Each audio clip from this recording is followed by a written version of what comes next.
Praise the Lord. பரலோகத்தின் பாஷையாகிய அல்லேலூயாவை நாம் அனைவரும் சொல்லுவோமாக. ரட்சணியமும் கனமும் மகிமையும் வல்லமையும் என் தேவாதி தேவனாய் இயேசு ராஜாவுக்கே உரியது. ஆமென். இப்பொழுது 2 ராஜாக்கள் 4ஆம் அதிகாரம் 1வது வசனத்திலிருந்து 7வது வசனத்திலே நாம் பார்க்கும் பொழுது, தீர்க்கதரிசிகளுடைய புத்திரரில் ஒருவனுக்கு மனைவியாய் இருந்த ஒரு ஸ்திரீ எலிசாவை பார்த்து, உமது அடியானாகிய என் புருஷன் இறந்து போனான், இப்பொழுது கர்த்தனுக்கு அவன் உண்மையுள்ளவனாக இருந்தான் என்று சொல்லி எலிசாவை குறித்து எலிசாவை பார்த்து அவள் சொன்னான்.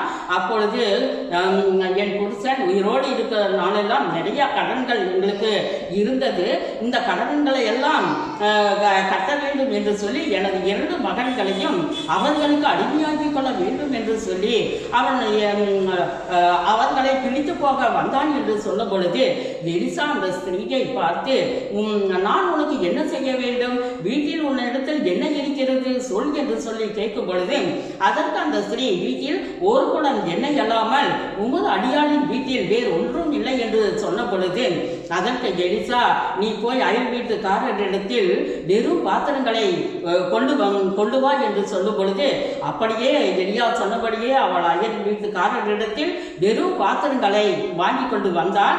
அதற்கு எலிசா, நீ போய் அந்த வெறும் பாத்திரங்களை வீட்டிற்குள்ளே வைத்து உனது 2 மகன்களையும் உள்ளே வைத்து கதவை பூட்டிக் கொண்டு உன்னிடத்தில் ஒரு குடம் எண்ணெய் இருக்கிறது என்று சொன்னாய் அல்லவா, அதனாலே அந்த எண்ணெயை வைத்து வெறும் பாத்திரங்களை நிரப்பிவிடு என்று சொல்லும் பொழுது, அவளும் அதே போல வீட்டை பூட்டிவிட்டு தன் 2 மகன்களோடு எண்ணெயை குடத்தில் இருந்து அந்த வெறும் பாத்திரங்களை எல்லாம் நிரப்பிவிட்டாள். நிரப்பின போது தன்னுடைய மகன்களை கூப்பிட்டு, இன்னும் பாத்திரங்களை கொண்டு வா என்று சொல்லும் பொழுது, அவர்கள் பாத்திரம் இனி இல்லை, எல்லாம் நிரம்பி விட்டது, இனி வேறு ஒன்றுமில்லை என்று சொன்ன பொழுது எண்ணெய் நின்று போயிற்று. உடனே அந்த ஸ்திரீ எலிசாவை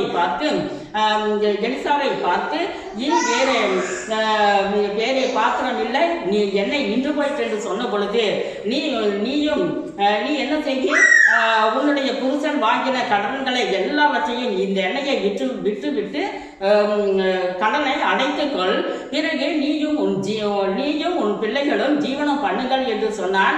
அப்படியே அந்த எண்ணெயை ஊற்ற வந்து கொண்டே இருந்தது. இதுதான் எலிசா செய்த அற்புதம். ஆமென்.